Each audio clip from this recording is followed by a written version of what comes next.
Hello, everyone. My name is Michael Weir, Director of Belfast Photo Festival. I can't even say it now, but said it so much. Welcome to this evening's talk, Creative Commercial. Certainly, if you're enjoying the discussion and you'd like to keep the conversation going, we would encourage you to share it on social media, to tweet, to post, to put it in your stories, and just tag us, and we'll share and keep the conversation alive. But for now, I'm going to introduce you to Mike Crowe, who's going to host today's talk, and I hope you enjoy. Michael, over to you. Hello, I'm Mike Crowe, photo editor.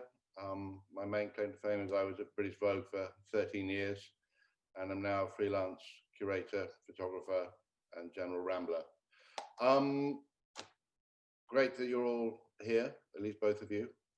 I'd like to introduce you to our photographers this evening. We're talking about creative and commercial from the female perspective. We've got three photographers all at different stages of their career.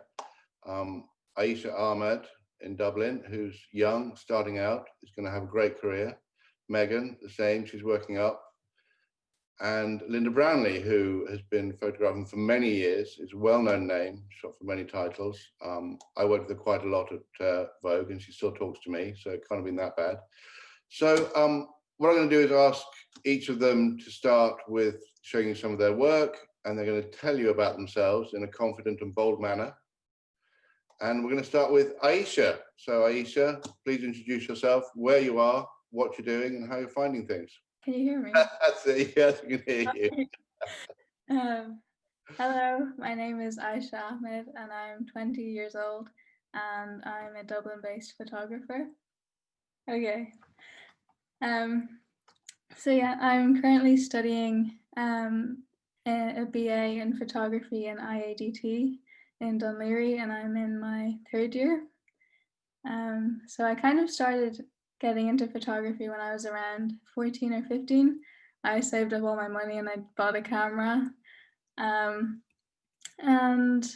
since then I've kind of just been, I kind of started off shooting things like fashion type stuff for some local like influencers and fashion bloggers, all that kind of stuff. And I kind of very soon realized that it wasn't my thing and I wasn't really interested in it very much.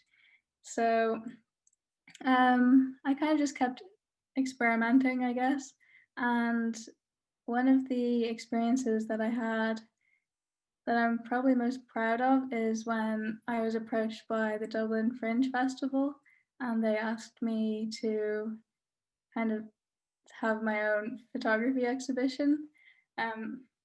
This was back in 2018. And yeah, that was probably what I'm most proud of, because obviously I've never done a photo exhibition before. So I was kind of part of the whole process of creating the images and then working with like lighting experts and engineers and just constructing this whole experience for people. And I just kind of got to mess around with my work and figure out what kind of photos I enjoy taking, really. So these are kind of some of the images from that exhibition. And it's funny actually thinking about it now, because the theme of the exhibition was kind of about the time of my life, at the point that I was at in my life, because I was 18 years old and I was about to do my like final state exams, which we call the Leaving Cert here. So I was preparing for that, and I had not yet gone into college either. So I was kind of just in this period of time where everything was quite uncertain in my life. So that's kind of what the photos were all about. And in a way, we're kind of in that state of being at the moment. Like the way I described it in my exhibition was like the feeling that your head is kind of in the clouds, but your feet can't touch the ground. And I feel like that's what we're living through right now as well. This like, we're just hanging in this uncertainty and this like weird time warp situation. So yeah, there's some of the images from that exhibition. And then more recently, Another piece of work that I did was for RTE, a further illuminations project. So basically I spent about 4 or 5 months down in Galway in the countryside with my grandparents, and they're both in their 80s. So my idea was to pretty much photograph them and the way they're kind of occupying themselves.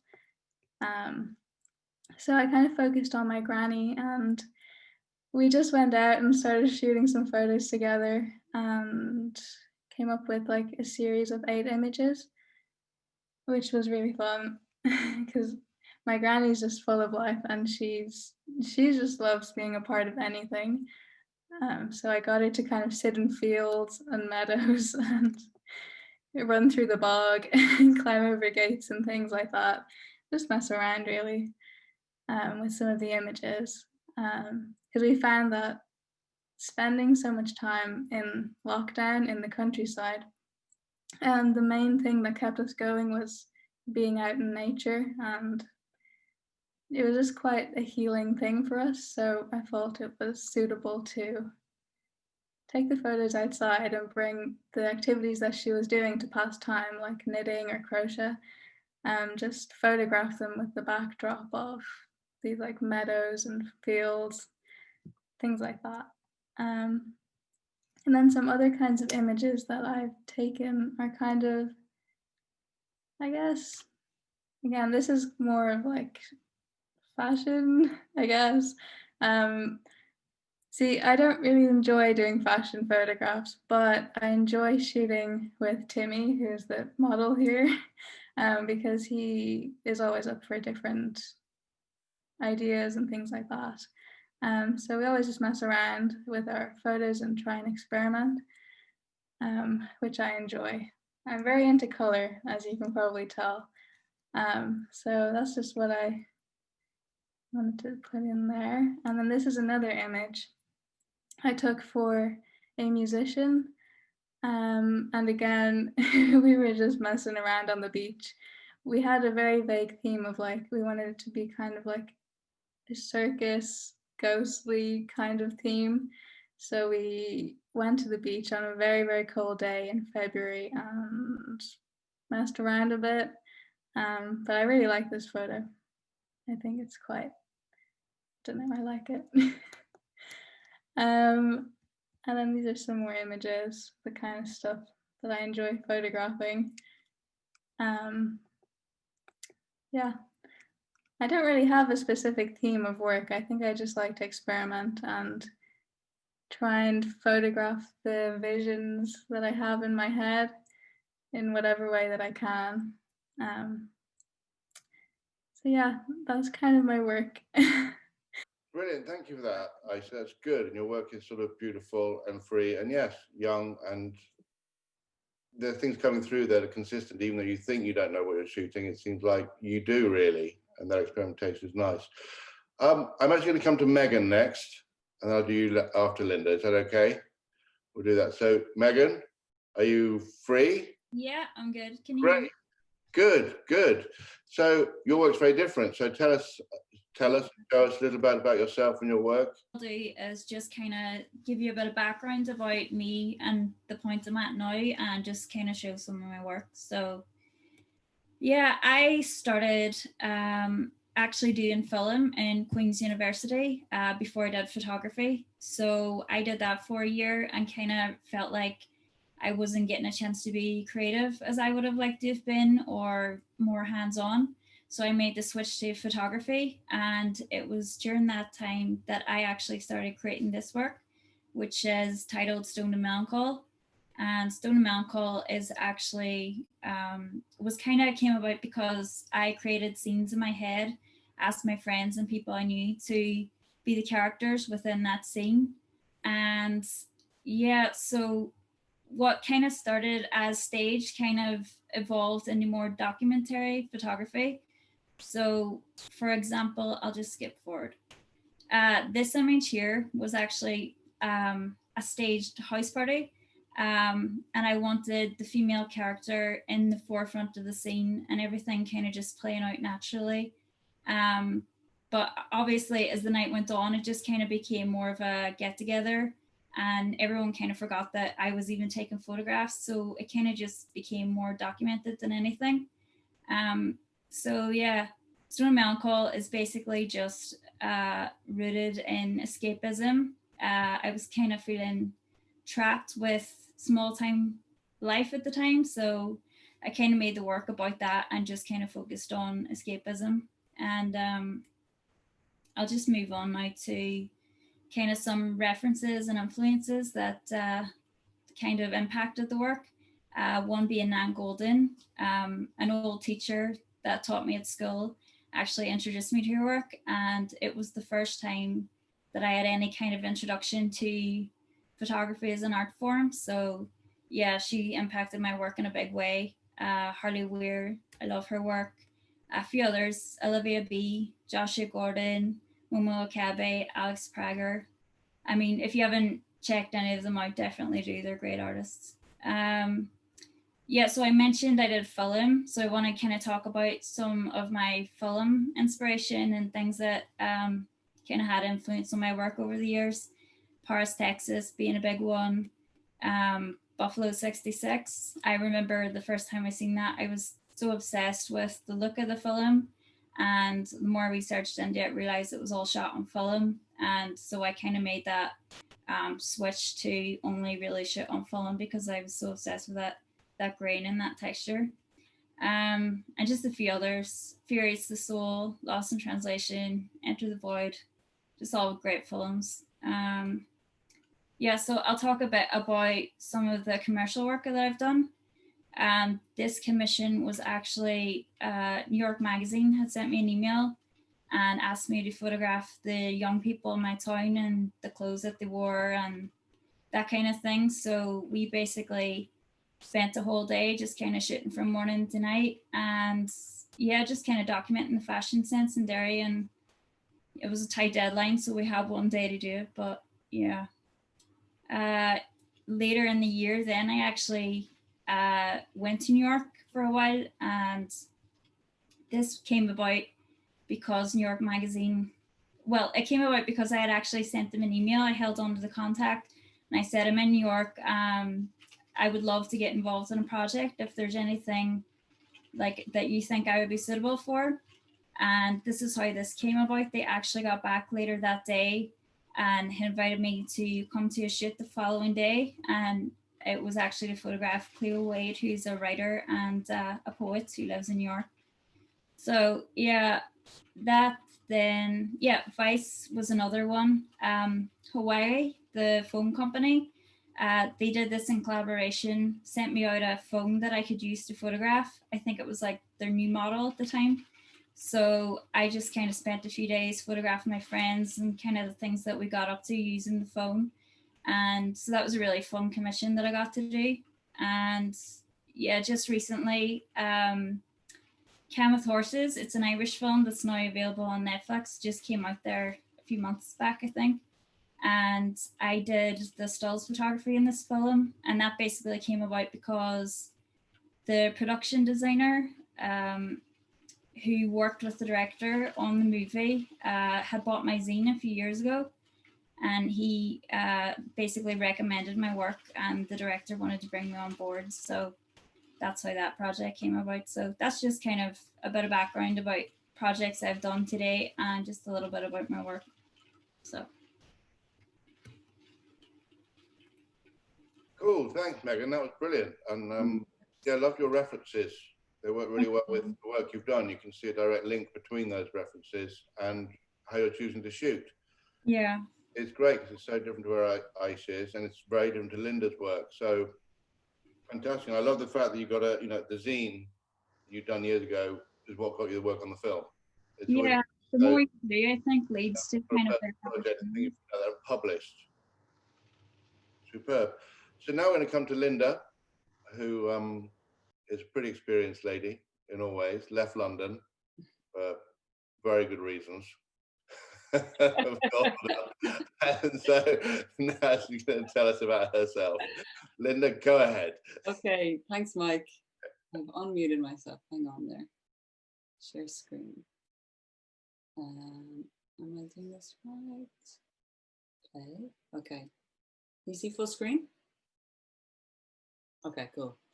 Okay, so yeah, I'm based in Dublin now as of 2 years. I'm not 25, I'm 41. And I've said it. So yeah, within my practice, I work across portraiture, documentary, fashion, working for magazines and ad agencies, and I do direct some short films, and I've done some TV commercials. I've always worked on my own projects in between commissions, and I've self-published a couple of my own books, and I've exhibited in galleries along the way. I've always been pretty kind of inspired by just life around me, just documenting what's going on, family life, and just my immediate surroundings. And I think sort of capturing some sort of intimacy has always been pretty important for me with my photographs.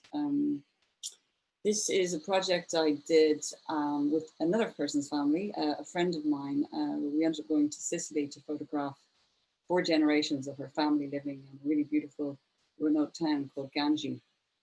And I think this is the first time I photographed people outside my own family in hopefully what I found kind of quite an intimate way. So yeah, I self-published this in 2016, which was pretty satisfying, I have to say, although horrendous to edit.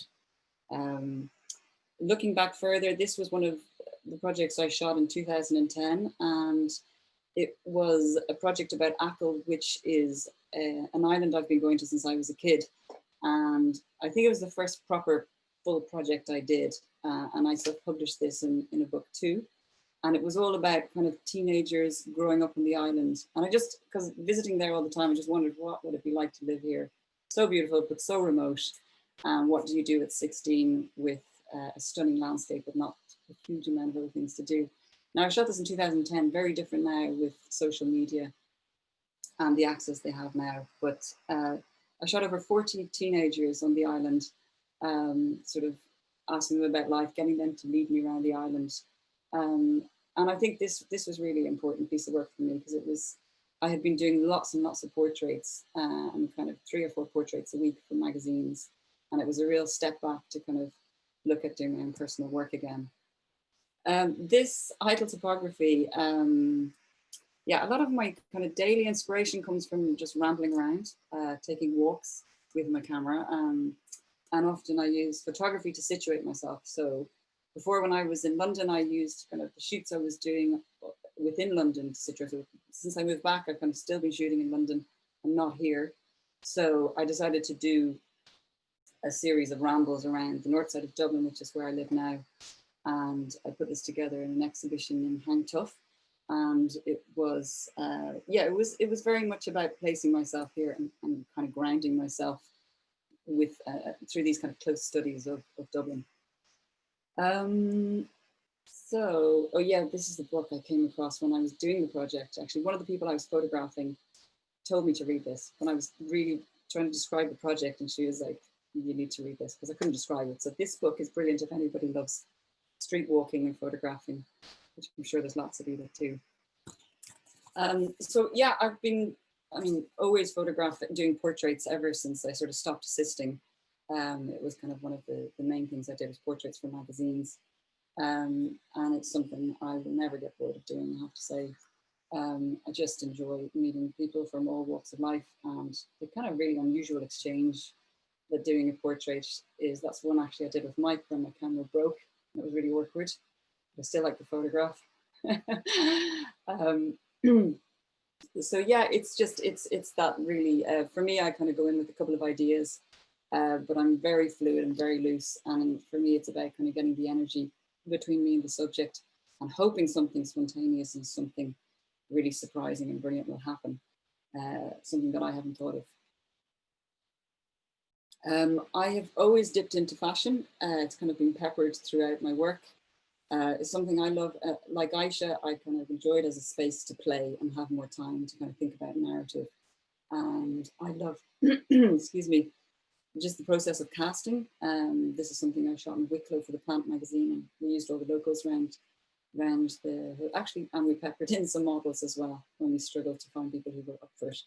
But yeah, it's always kind of, I suppose, in a similar kind of documentary style. And it's even better when I can include my family in my fashion projects. This was something I did with Simone Roche's collection. I took it down the southwest coast of Portugal, and along with my family, and sort of shot it around the beautiful rock formations all the way down, and looked at kind of the textures and how basically the whole collection played with the kind of character of the landscape. And actually, it wasn't really the plan to have Winnie in it. She just sort of ended up, she used to come out and help me and wanted to try all the dresses on. So it was something that kind of organically happened, and actually, I think became one of my favorite kind of elements of the project. So just talking about textures, this is, I think, my final project to show you. It's something I shot for Pleasure Gardens last year. I went and I shot a really nice documentary piece about Garnish Island in Cork, and came back, and there was one picture they really liked. So they asked me to go back and shoot them in the same manner. So it's a whole load of multiple exposures shot in the autumn when all of the plants were dying and the garden didn't look great. So it was kind of a really nice way to add texture and depth to the garden. Last thing to show you is just some commercial work. I get asked to do some fashion work, lifestyle stuff based on the family portraits, family and portrait work I do. That brings me to getting kind of a lot of lifestyle stuff. And I enjoy doing the commercial work alongside all of the other things. I find it a relief to be doing, to kind of be restricted by a brief and to work with the other creatives. It's kind of nice because I find sometimes doing my own projects gets quite intense when you're working on your own.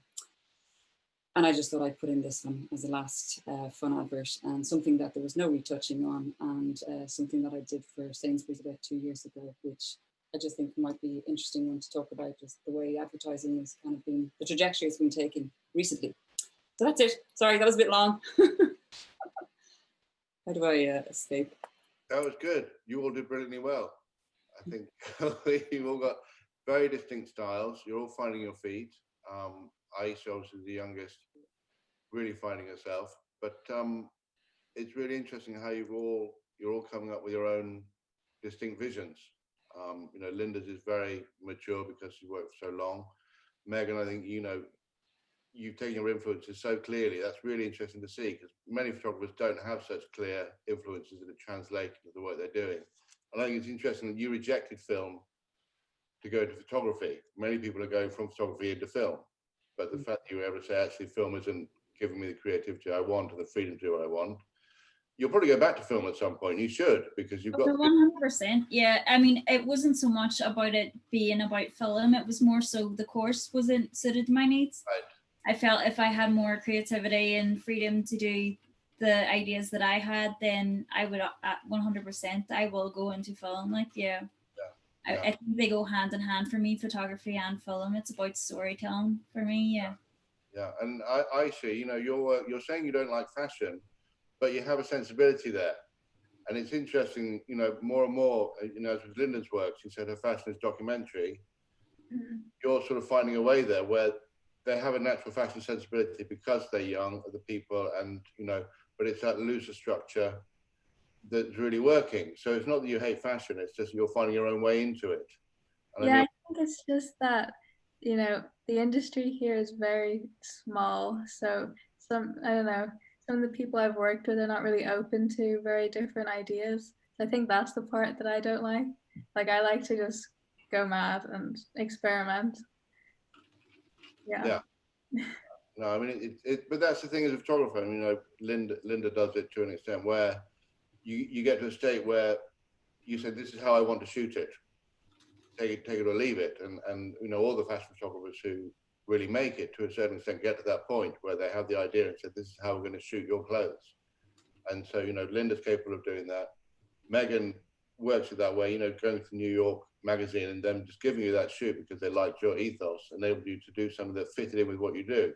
And I understand for you, Aisha, as you're starting out, it's that thing of saying, this is what I want to do, and I'm not going to do it if I can't do it. Mm-hmm. But, you know, each of you talk a little bit about those issues of wanting a client, but at the same time feeling you've got to start have some creative freedom within it. I think let's start with you on that, Megan, actually, because it's interesting you came from the zine and where you're going.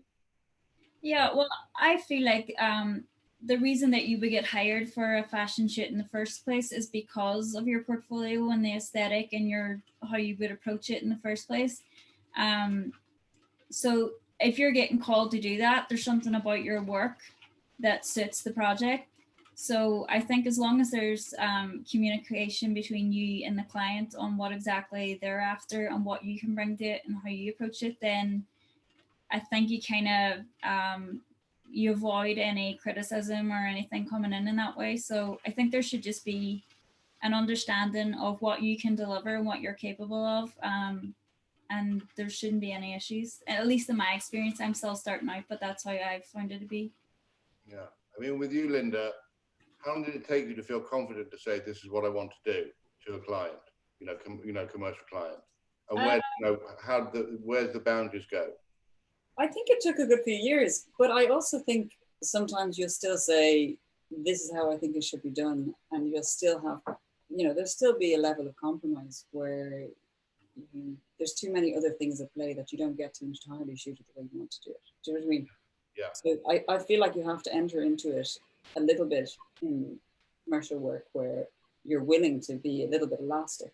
But it's really important to communicate that in order for them to get an Aisha or a Megan picture, they're going to have to sort of listen to you and understand how you work and how you get there. Yeah. And yeah, if they're giving you parameters where you have 20 minutes to do something and you can't have the team you want to work with to get there, they're not going to get the picture that they think they're going to get. And it's just really important to, I suppose, be really clear about that.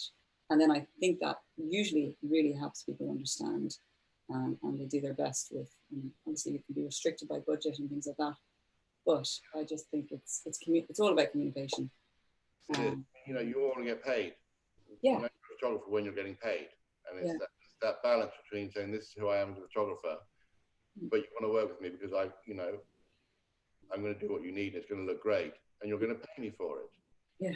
That's the thing everyone wants to get to, and it's working out your own vision within it. Everyone is a photographer now, but you three are good because you're all getting paid for it. I think for young people who are starting out in fashion, I've got to do this and that. Ultimately, you want clients, and it's how you are as photographers, which is communicators before anything else. We all know that it's everything you do beforehand that gets you the shoot and makes it work. So for you, Aisha, how are you finding getting clients when people come to you? Are you confident working with them? Yeah, for sure. Like, I think because I've been doing it since I was like 15. I would be going to these meetings and just like showing up and being like, you know what, this is my concept. So like I'm kind of used to it now. And I think at this point, the work that comes my way is very much in line with my passion and like my vision. So I'm really grateful for that. So yeah, it's pretty good. And are you able to now find yourself in a position where you have a team of people you work with who are fairly consistent? Linda's always had great assistants. It's that thing of putting a team around you that enables you to break out more. I mean, I don't have any assistants, but I do have people who are like more experienced than me, who kind of act as like my mentors almost. So I would go to them if I had any questions about anything in like a contract or something, or just different things like that. So yeah. And how about you, Megan? Yeah, well, in terms of like assistance and working with the team, I kind of have always worked alone. Like, I think because of the work that I've created till now, that's kind of what I get asked to do. So people kind of just throw it at me and be like, do your version of this. So it's always a small team. I usually go to the same kind of mates and people like that to work together towards something. But yeah. Well, I'm guessing the current climate with how things are, being a one-man band is ideal at the moment. Yeah, I mean, it works to an extent. I mean, it's all collaboration at the end of the day. You have to use your models and there has to be people there on hand to help out. But for the most part, like, I feel like I've always just DIY'd it, grabbed the people that I needed, and we've just gone out and did it. Yeah. Cool. And how about you, Linda? Have you had to slim down your team the way you do things in the region? Yeah, I mean, it depends on the commission, but yeah, sometimes I'll work with a really small team, and one assistant, maybe one person on Digi and one assistant, and that's and well, particularly now you're being asked to really go down, and I'm actually doing some remote shoots, so it's just me digi-opping and doing stuff through. So it just depends. Yeah, and I mean, if there's a crazy demand for 20 million shots on the day, I'm pushing for a bigger team, so you don't have time to move a light, or you don't have time to do anything. So it depends, I guess, on the brief. But yeah, people are pushing for smaller teams for sure. Yeah. I think we should bring around a little bit the discussion of how you're finding work as women in the current climate. This over the past few years been lots of things about sexism within the industry, all those things battling against the sort of male view of photography. How you're finding it? I mean, Linda, we'll start with you, as you've been in for a long time. Will have probably seen the most change.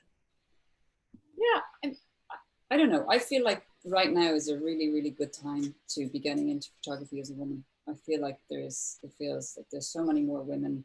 When you look at agencies, there's now 50%. I know there's only, like, when you look at figures, there's still 85% men shooting the advertising, but I feel that's really, really changing.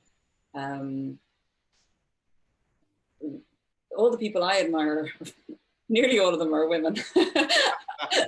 I've always looked at female photographers, and most often I have female teams working around me. So, and that's maybe, I don't know why that is, but that's, I've always surrounded myself with female photographers. So I've always kind of compared myself to female photographers. So I think it's funny thinking about this. I was trying to think about male photographers even when I was assisting, and we were kind of growing up through the industry, who I used to kind of pitch myself against, and it was always other female photographers. But yeah, I just feel it's a positive time. I feel, there's obviously in film, there's that free the bid campaign, which means a female director has to always get pitched in, I think, or maybe it's one, I'm not sure how many. But that initiative is also coming into photography now for commercials. That many people are always bringing in one female photographer, which kind of feels like it sucks, to be honest, because you're included because you're the only female. Yeah. But I think it's a good thing in general, because it just means people are getting in there, they're shooting it, they're getting practice doing the bigger stuff. So yeah. I think it's a good thing.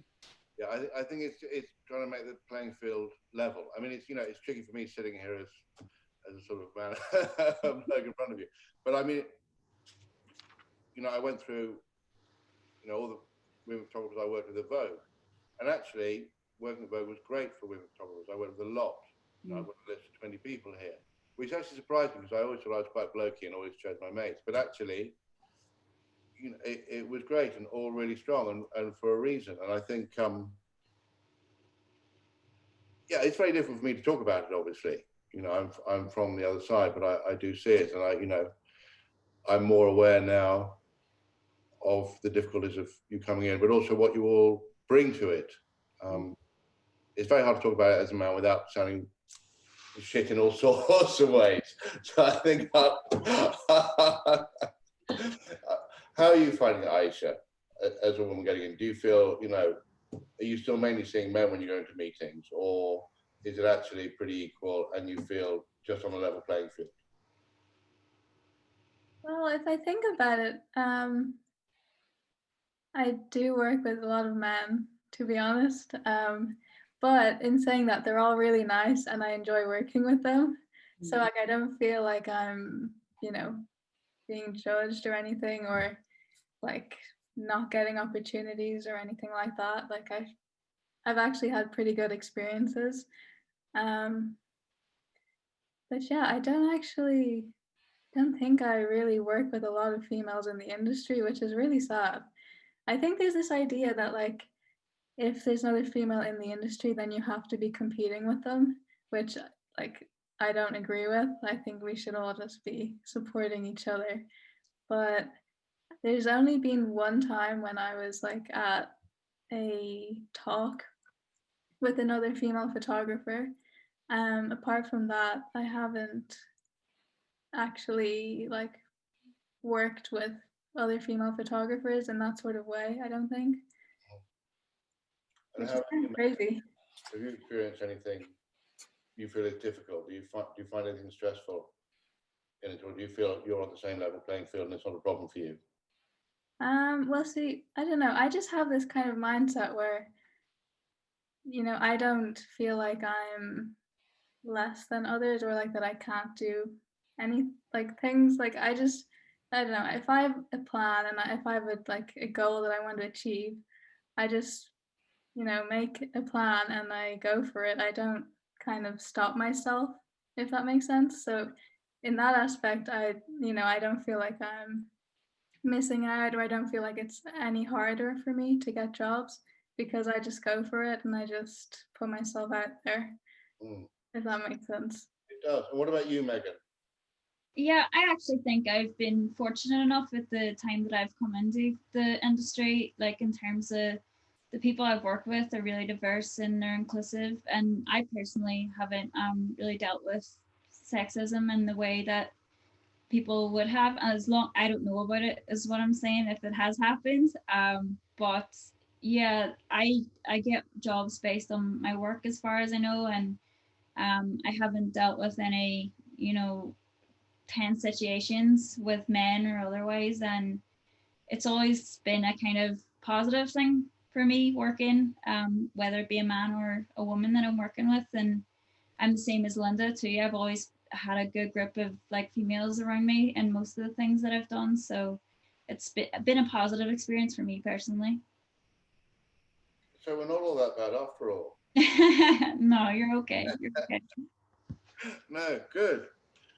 I mean, that's really interesting that it's opened up so much more now. I mean, I know we were talking earlier about the sort of politicization of everything and the anxiety that can cause. But I mean, for me, having worked in it as you are, it is all pretty equal. I worked for female editors all my life, actually, and stylists and all those things. So I think it's interesting that we're in a state now where you don't feel you'll have to battle against sort of male hegemony at all and feel a lot freer in there. I think it's that that should give you the confidence to keep moving forward and get what you want. I mean, it's always tricky because you were saying, Aisha, about it not being competitive.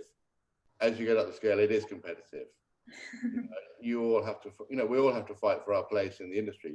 You've done it very well, Linda, and you have a good agent, and you know full well that you've had to work fucking hard at times, and you'll have lost out on pictures you should have thought you should have got, and those things. But just say a little bit about that, about it is that balance between competition and also understanding everyone else. I think so, and I think Aisha's attitude is the attitude to have. You just plow ahead, and that's something I always did, was just plan, pitch, go for it. And most of the time you're not aware of what you're not getting.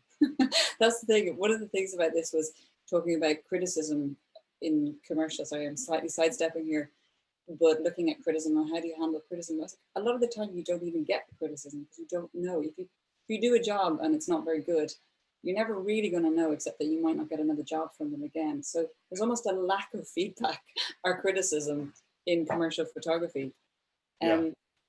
But what was the question again? Competition. Fighting for it's always hard. I just think it's highly competitive. There's just so many people wanting to do this. I think it's you just have to work really hard and do your best. And there's going to be lots of things you won't get, but it shouldn't deter you. You just have to keep going. Yeah. I'm looking at some of the questions that have come our way on social media. We have a few here. Megan, I'm going to ask you actually, someone who asked, I'm going up here, to tell us about your zine. When did you first do a zine? How old were you? The zine actually came around the same time as my first solo exhibition. I think that was 3 years ago now. And basically what happened was a gallery and bookstore in Japan had contacted me, and they asked if I had a photo book, and I hadn't at the time. And they offered to do like a print up of a batch of 300 zines, I think it was. So yeah, they basically got that out in time for the solo exhibition, so I was able to distribute these zines. And after that, then my photo book came along, but the zine was the first publication that I had. Cool. And Yeah. that really helped you out with the first thing you published. Yeah, oh yeah, like I mean, I didn't have to put my hand in my pocket for that. I was so fortunate that they decided to print these up for me, and they gave me a bit of freedom to decide on layout and that. So yeah, they were all just sent to my door, and I was able to just give them out at the show at the time. Cool. Well, that question was from Holly Revel. Hello, Holly. Glad you're out there. Where are we at now? I'm going to ask a question from, where are we at? Sorry, this is where I sound like an idiot. Okay, Bryony Throop. How are you all adapting to photography during COVID? Brian is a portrait photographer, so obviously working with people is essential. How has it been, you know, regarding safety, getting commissions, all those things? Did it stop completely? How did it come back? Let's start with you, Aisha. Well, I think I was really lucky. I got like a pretty big commission from RTE throughout the lockdown, which was basically to photograph how life is right now. So I was quite lucky. I don't know what's going on with my voice, but I was lucky in that sense that like I was just able to pretty much shoot whatever I wanted with that. So that's the project that I did with my grandparents while I was out on their farm for a few months. So, you know, that kind of stuff I think is pretty good, because other than that, like there's the other kinds of work that I've been doing, you know, it's kind of slowed down, obviously, because there's not many people around and not many people want photographs right now, I guess. And I used to work as well in the Hugh Lane Gallery and do like some content for their social media and things like that. And I can't do that right now because the gallery's closed. So, you know, there's just bits and pieces, I guess. You just have to adapt to it, but it's okay. And how about you, Megan? Because your work is quite close to people and quite sort of intense. Yeah, well, I mean, a couple of commercial things have come up, like local. Like I got asked to do shoot on a film set, but that was all very like social distance. We had masks, the full works, of course, and just kind of stuff with local brands. But in terms of my personal work, I just felt kind of dejected at the start of all this, that I didn't want to take any photographs. I just didn't feel inspired. But as time's gone on now and we've kind of been going out a little more, even though we're social distancing, I'm kind of getting back into the swing of things. And I've set up a couple of shoots, but yeah, nothing in big groups at the minute, all just kind of one-on-one with one model just to get started. And I don't know, the more lockdown kind of continues, we'll see what happens, basically. So. And Linda, for you with some of your commercial clients, how is that? COVID and commercially for you? Well, the first lockdown, it was minimal. There was I didn't work in the first lockdown, and then it kind of got busy again in August. And since then, any commercial shoots I've been on, it's been a bit tricky because none of the clients are coming on to shoot. So I'm kind of have a constant Zoom whilst I'm shooting, which I find really tiring. But it's a way of keeping less people on set, which is great, but it means you're kind of, you're checking in a lot more. So you're using a lot more energy kind of to go back and forth and less time on the shot itself. So that's been a bit tricky. But mostly it's, yeah, small teams, getting COVID tests the day before the shoot, social distancing. I say I did a remote shoot today, so it's been interesting, which that's kind of a new challenge. So, by remote, explain it for people who don't necessarily know what you're talking about. Well, so there's been various ways. Actually, looked at doing two ways. One was through kind of capture through Zoom and taking over somebody's computer, so shooting that way. So you send a computer to their house and send them a tripod and a camera. So you can do it that way. But I'm sure there's a million ways to do it, but this is one way where we're sending the camera. So you're essentially teaching them how to shoot and set up the camera, and then you're pressing the button and working through capture one from your computer. And the other way is shooting through remote apps, and there's loads of them out there. So you just get them to use their phone, and you take over their phone through the app. So it's essentially, yeah, you're essentially directing a selfie, which feels a bit funny. And are they working out well? I mean, how do you feel about the quality? Oh no, I mean the quality is not as good, obviously. You know, it's a very different quality, but it's a different thing. But it's very interesting. It's a very interesting and challenging process. I wouldn't say I'm getting the same satisfaction from the photography, but I'm enjoying the challenge of just a new way of working. It's a little bit like when you start getting into film and working with a DOP and you don't have the camera yourself. So it's it's interesting. I mean, I've done very little of it, so I'm at the beginning. And I'm hoping to get back to just doing more regular stuff. So it's not for me, it's not something I want to be in the future. But yeah. Good. I've got a question from Zara Jackson, which is, fairly straightforward. How are you all sharing your work with potential clients and magazines? Are you just sending links? Are you sending portfolios? Are you sending emails?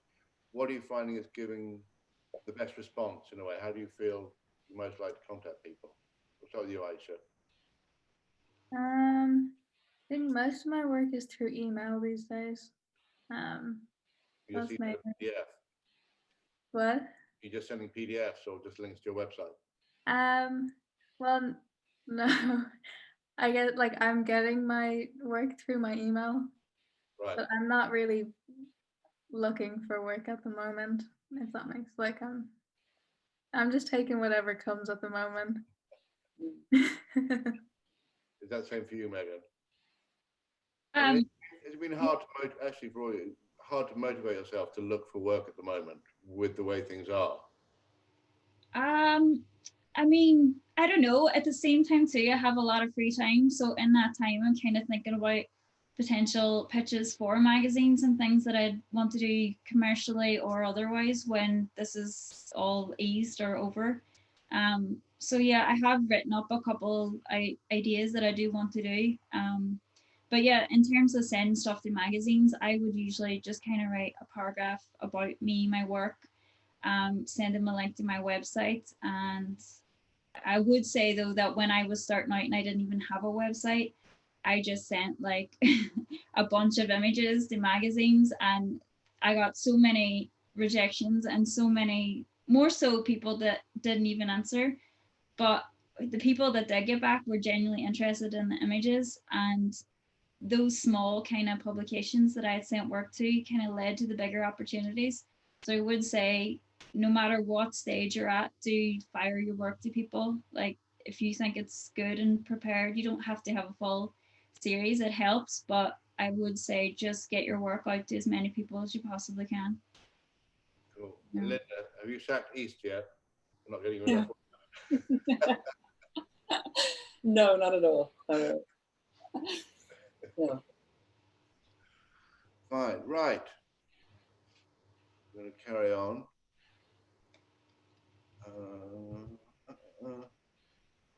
Okay. From Leona Ferry, Linda, is it all natural light you use? In what you would have seen, yeah, pretty much. Although no, on commercial shoots, I sometimes have to light stuff. But I try to use natural light as much as possible. Are you still shooting mainly film? Yes. But again, on commercial jobs, I shoot mainly digital. But for editorial and my projects, it's all film. Cool.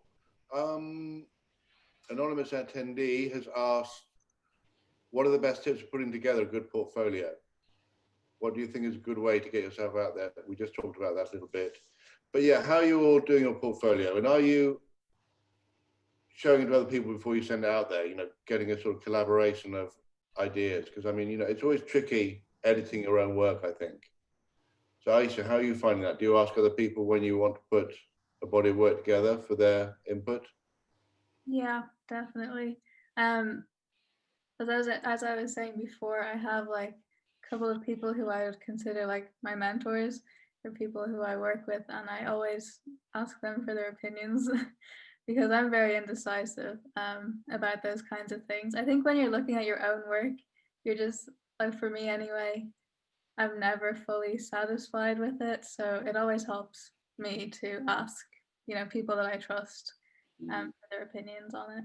Is that the same for you, Megan? Do you have a few people you trust? 100%. Like I'm like, oh shit, I get work back and I'd be like, this is shit. This is so bad. I hate it. And I have to just like sit with the work for a while and actually go, like, it's just that initial reaction. I go, no, I hate it. But when you talk to people and the more you look at it and kind of absorb it, you become a bit more satisfied with it. I mean, you'll never be completely happy with it, I don't think. But as long as you've done your best with it and then you kind of get that feedback from other people and their opinions on it, it helps you kind of move forward from it and do what you're going to do with it. Linda, has your portfolio evolved over the years? The start, have you changed your style? How are you working through? Because you've been a long time, so you'll have had several portfolios. Yeah, it's just changing. Every time I do a new project, I whip something else out. So it's constantly changing, And I always, I always show my portfolio work to friends and my agent. And it's always a kind of a discussion. And I find, the minute you present something to somebody, suddenly, even as you're presenting it, you often go, oh God, why did I put that one in? As you show it to somebody else, you suddenly, I don't know, there's it reveals something you hadn't seen when you're in your own world, looking at the pictures, looking at them so much. I think that's what, when we were talking about before we came on, that thing of seeing, seeing pictures together and talking about them with people, which is why it's, it's so tricky just looking at them online and looking at pictures on the screen. I can't even look at my own website at the moment. It's utterly dreadful, and it's very difficult, and that's why you have to have people with you and it be real, and they see pictures and you hold it and look at it, and in a way you only know your work is good when other people, you need that affirmation.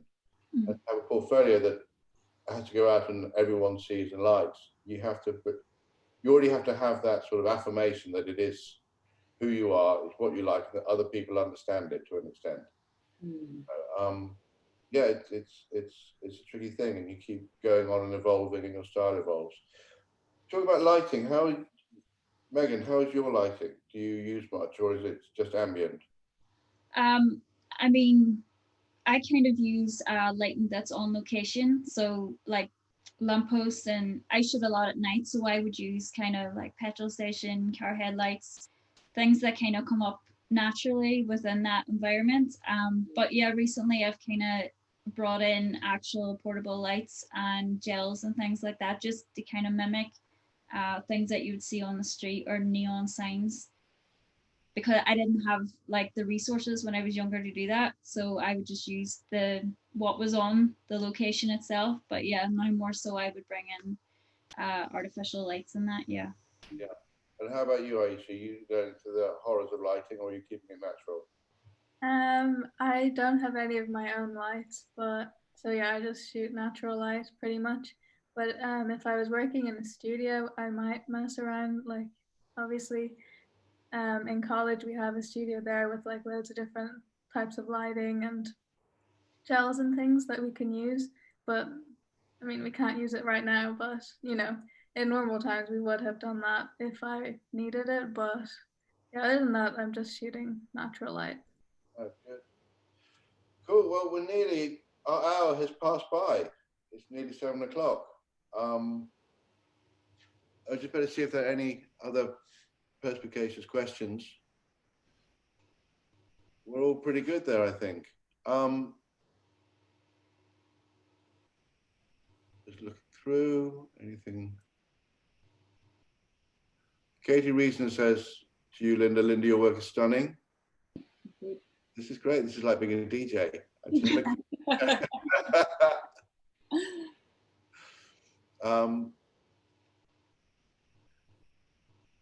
Yeah, I mean, there's lots of things about workflow.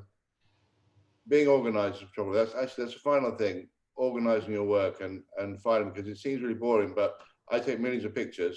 They're all over the shop. Have you all got your own systems that mean you know where everything is, it's labeled, you're quite diligent about that? Aisha is your youngest. Are you organized yet? Yeah, I think I'm organized. I like to make lists and I like to stay organized. I think I'm pretty good at that. Like my hard drive is not the most organized that it could be, but it's not that bad. I try my best. And Megan, where are you at with your own system? Do you have a system? I'm so unorganized. Like I would be embarrassed to show you my desktop right now. Even for this, I had to move stuff into folders just in case I accidentally shared my screen. But yeah, I kind of just I fire things into folders, but I'm quite messy as a person, so everything's just kind of scattered. But I know where it is, so Good, I feel better about things now. yeah. And then I know your stuff is super organized. Well, I struggle to be. Optimized. I struggle to be. I do that thing of like actually before we got on Zoom, I scooped everything off my desktop and into a folder, and I have lots of folders that say to sort 1, to sort 2, to sort 3. So Fine. Well, on that organizational chaos, we're going to leave it. Thank you all for being here today. I think that could have been a lot worse than it was. So. Thank you. Thanks. Thank you. Okay, Linda. Bye. Bye. Bye. Bye.